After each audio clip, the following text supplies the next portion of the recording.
Bonjour et bienvenue dans cette 25e vidéo de la série Python spécial Machine Learning. Aujourd'hui, nous allons parler d'ensemble learning, une technique qui consiste à entraîner plusieurs modèles de machine learning pour ensuite considérer l'ensemble de leurs prédictions. Pour ça, il existe trois grandes méthodes qui sont le bagging, le boosting et le stacking. Et les algorithmes qui reposent sur ces méthodes, comme l'algorithme de Random Forest, compte parmi les plus performants dans le monde du machine learning. Alors accrochez-vous bien parce qu'aujourd'hui, on va envoyer du lourd. C'est parti!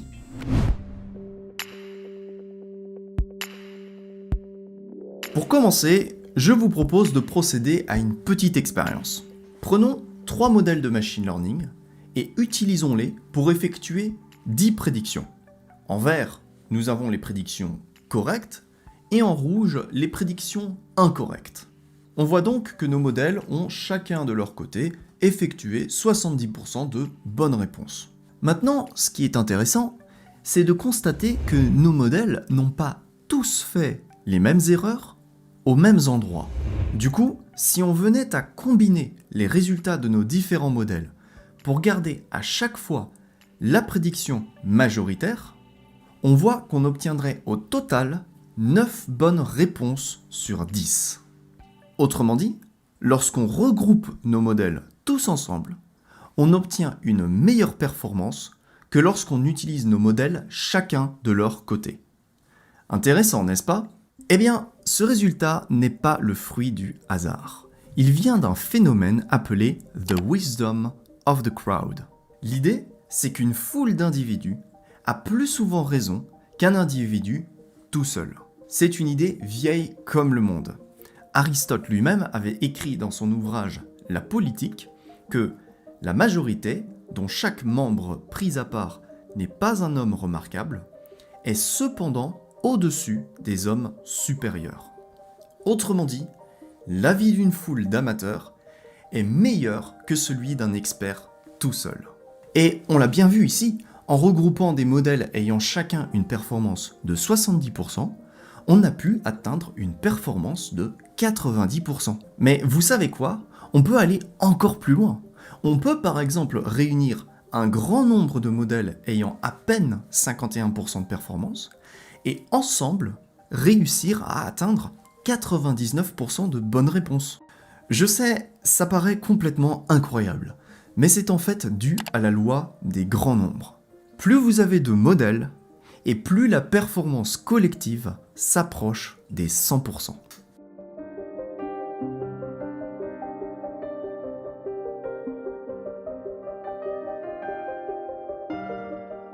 Attention toutefois, pour que ça fonctionne, il faut que notre foule respecte 2 grands critères. Pour commencer, il faut que les modèles, c'est-à-dire les membres de la foule, aient au moins 50% de performance. Car s'ils ont juste en dessous, par exemple 49%, alors la performance collective ne va pas converger vers les 100%, mais vers les 0%. Encore une fois, c'est lié à la loi des grands nombres. Ensuite, il faut que notre foule présente un minimum de diversité. En effet, si les gens au sein d'une foule partagent tous exactement les mêmes opinions, ça sert à rien de regrouper leurs avis. Autant demander à une seule personne ce qu'elle pense. Voilà pourquoi il est important de créer un minimum de diversité au sein de notre foule, de telle sorte à ce que les faiblesses des uns soient compensées par les forces des autres. Au passage, ça explique pourquoi dans les grandes entreprises, on essaye toujours de créer des équipes mixtes, avec des gens de différents âges, de différents sexes, de différentes cultures, parce que c'est grâce à cette diversité que l'union fait la force. Donc, pour résumer, the wisdom of the crowd est un phénomène lié à la loi des grands nombres qui fait qu'une foule d'individus a plus souvent raison qu'un expert tout seul, à condition que cette foule soit suffisamment grande, compétente et diversifiée. Et en machine learning, on peut utiliser ce concept pour créer des ensembles de modèles qui surpassent les performances des meilleurs modèles de machine learning au monde. Tout ce qu'il faut, c'est satisfaire ces 3 critères: taille, compétence, diversité. Et pour ça, on dispose de 3 grandes techniques qui sont le bagging, le boosting et le stacking.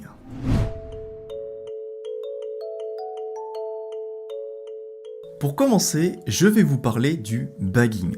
L'idée, c'est de créer plusieurs entités d'un même modèle, par exemple plusieurs arbres de décision, et d'entraîner chacune de ces entités sur une portion aléatoire de notre dataset.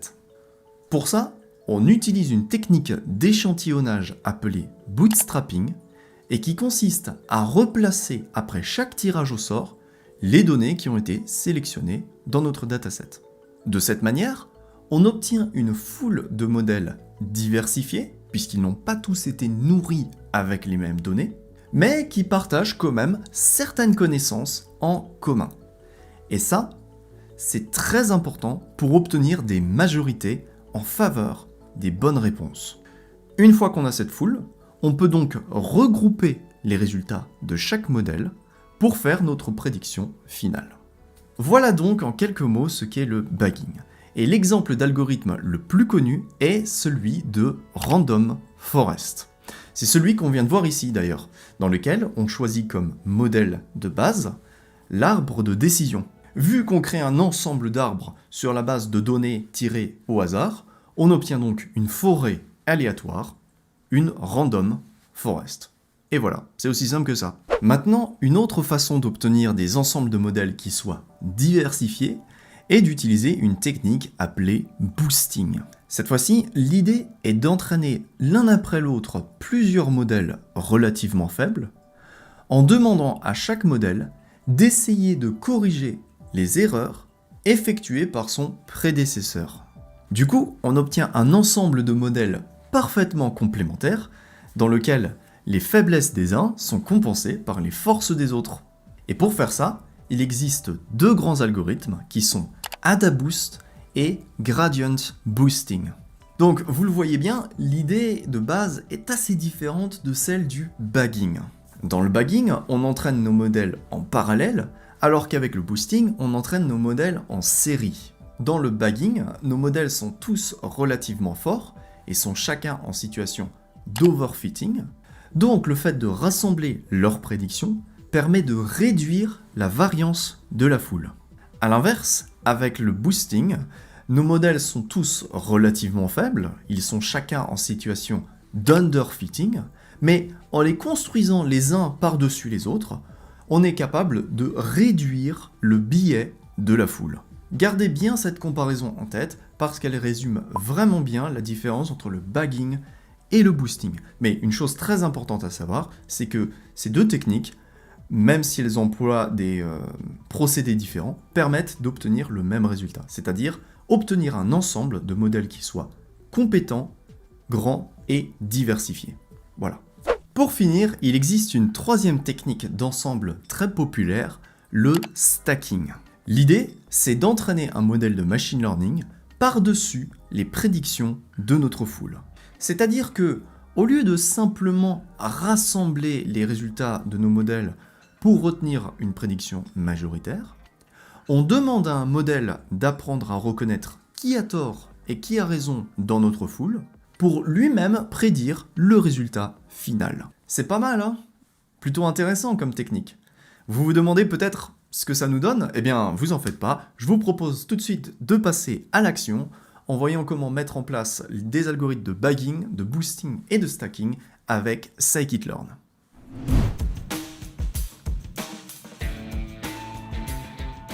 Ok, alors dans scikit-learn, on va retrouver tous les algorithmes dont on a parlé dans le module Ensemble.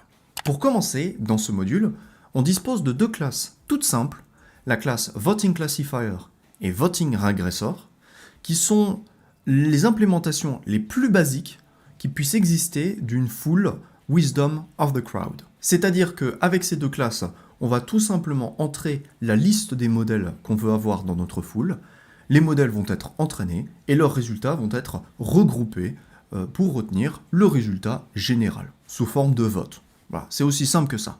Ensuite, dans notre module Ensemble, on a les estimateurs qui permettent de faire du bagging.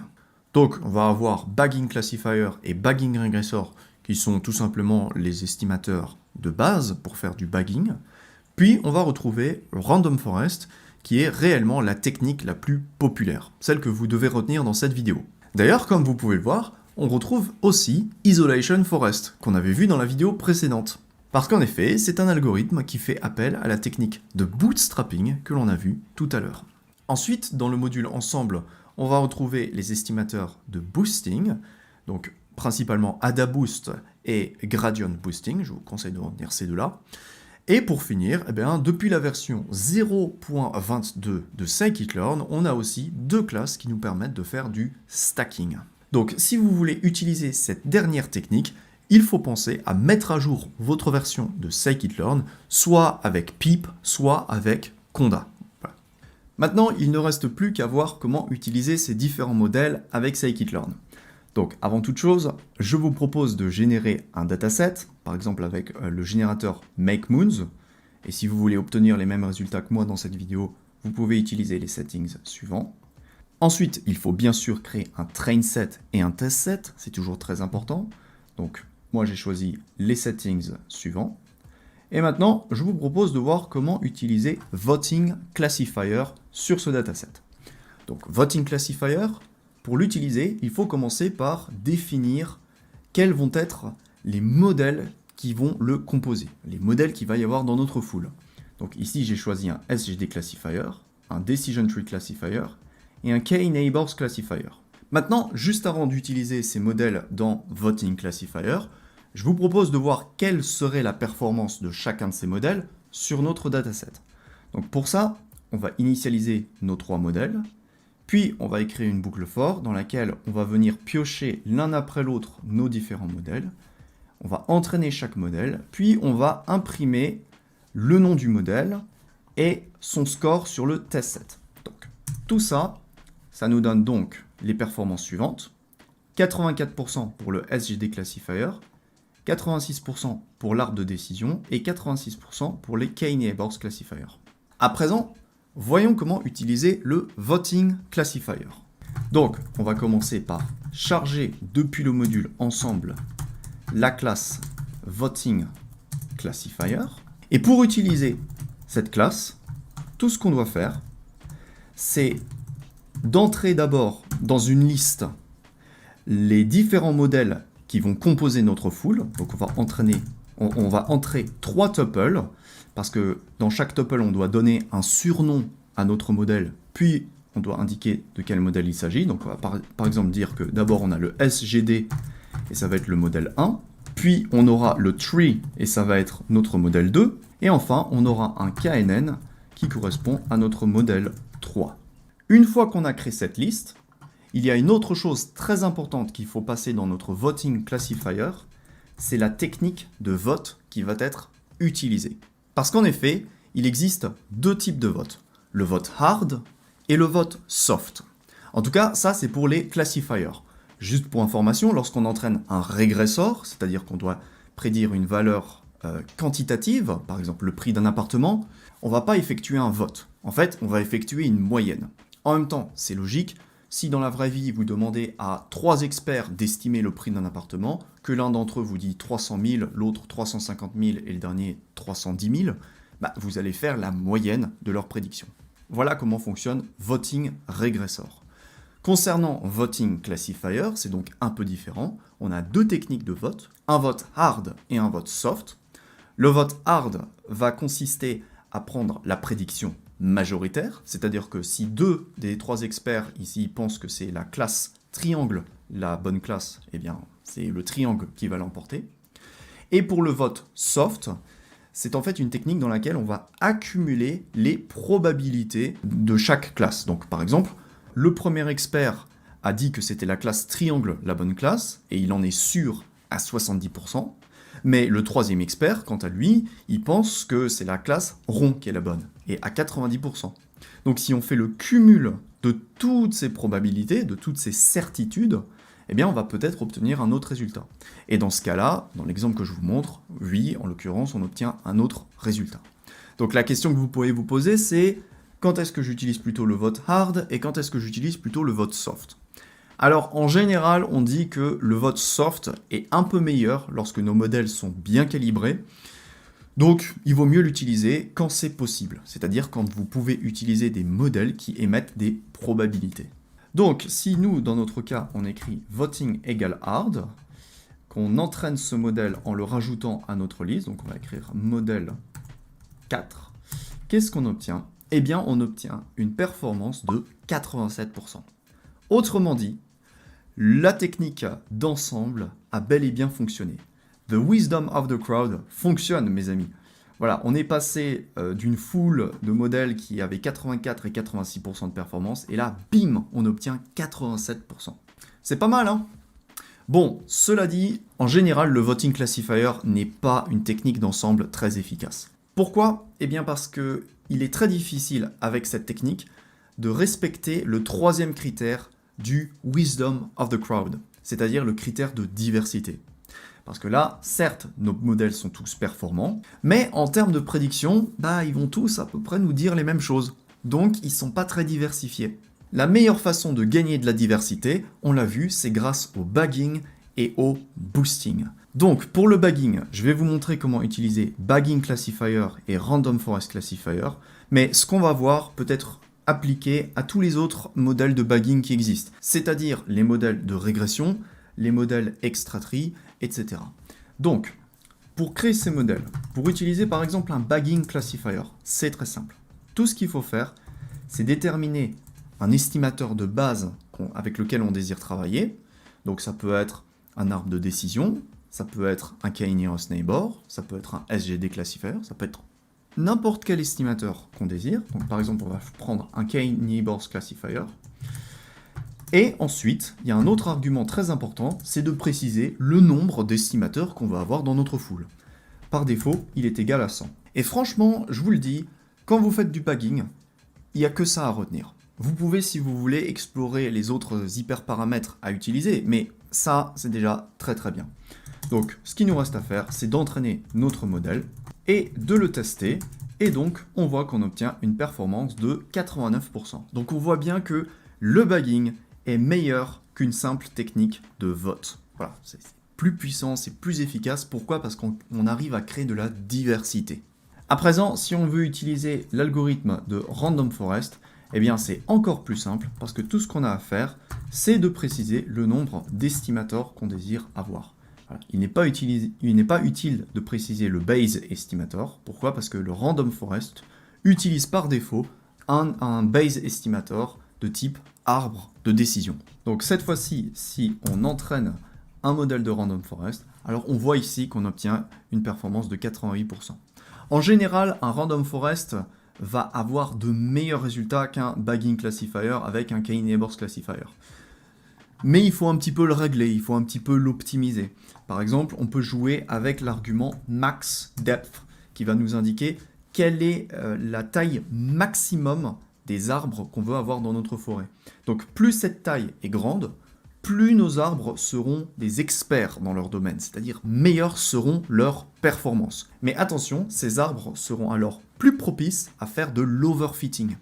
Donc il faudra agrandir la taille de notre forêt, donc agrandir la taille le nombre d'estimateurs. Bien sûr, vous vous en doutez, plus on augmente la taille des arbres et plus on augmente la taille de la foule, plus notre modèle va être lent. Donc c'est un des désavantages de ce genre de technique. Il faut garder ça à l'esprit. À présent, pour le boosting, je vous ai dit qu'il existe deux grands estimateurs, AdaBoost et Gradient Boosting. Et encore une fois, ils sont valables en tant que classifier et en tant que régressor, mais ici, on effectue une tâche de classification. Et le principe est toujours le même. Quand vous utilisez ces algorithmes, tout ce que vous avez à faire, c'est de préciser le nombre d'estimateurs que vous voulez avoir. Donc on peut en prendre 100, encore une fois, et entraîner tout ça avec les méthodes habituelles. Et ça nous donne une performance de 88%. Alors bien sûr, on peut rajouter d'autres hyperparamètres, comme par exemple choisir un estimateur de base pour AdaBoost. De base, ce sont des arbres de décision, encore une fois. On peut aussi préciser un learning rate. Je vous laisse découvrir tout ça, et la meilleure chose à faire dans tous les cas, si vous voulez trouver les meilleures configurations, c'est tout simplement d'utiliser une grid search CV. Voilà. Pour finir, je vais vous montrer comment faire du stacking avec la classe Stacking Classifier. Donc le principe, comme on l'a vu, c'est d'entraîner un estimateur par-dessus les prédictions de nos différents modèles. Donc ce qu'on peut faire tout simplement, c'est prendre le voting classifier qu'on avait au tout début, mais remplacer ce voting classifier par un stacking classifier, dans lequel on écrit d'abord sous forme de liste les différents modèles qui vont constituer notre foule, et ensuite, à la place d'avoir un voting, ce qu'on va avoir, c'est un final estimator qui va effectuer ses prédictions par-dessus notre foule. Donc là, il faut qu'on choisisse un estimateur, et on peut par exemple prendre un K-Neighbors Classifier. Voilà, juste pour aller vite dans cette vidéo, que vous ayez bien compris l'idée. Et encore une fois, on copie-colle model fit, model score, et on obtient encore une fois une performance de 88%. Donc on a pas mal de fois obtenu une performance de 88%, de 89%, 87%, mais ce qu'on a pu voir, c'est qu'à chaque fois, cette performance était supérieure à celle de modèles individuels qu'on pourrait entraîner en machine learning. Donc voilà, dans cette vidéo, vous avez découvert une nouvelle technique très puissante, ce sont les techniques d'ensemble. Maintenant, si vous voulez savoir quelle technique utiliser dans quelles circonstances, ce que je vous conseille de retenir, c'est que le bagging, on va essayer de l'utiliser lorsqu'on se rend compte que nos modèles singuliers ont tendance à faire de l'overfitting. Donc le fait de créer plusieurs experts et de faire la moyenne ou bien le vote de leurs prédictions avec du bootstrapping, ça va réduire cet overfitting. Et si à l'inverse, vous travaillez sur un problème dans lequel vos modèles individuels ont du mal à atteindre une bonne performance simplement sur le train set, parce que le dataset, la tâche est très complexe, alors essayez d'utiliser du boosting, c'est très efficace.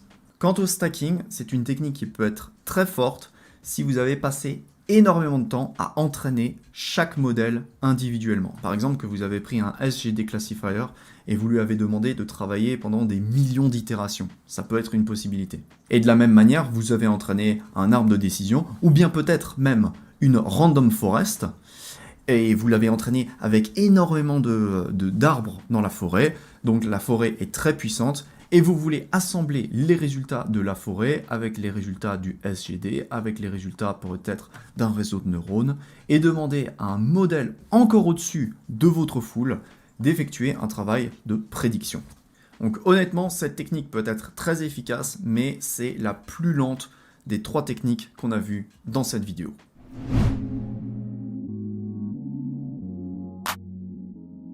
Bon, on a atteint ensemble la 25e vidéo de cette série Python spécial Machine Learning.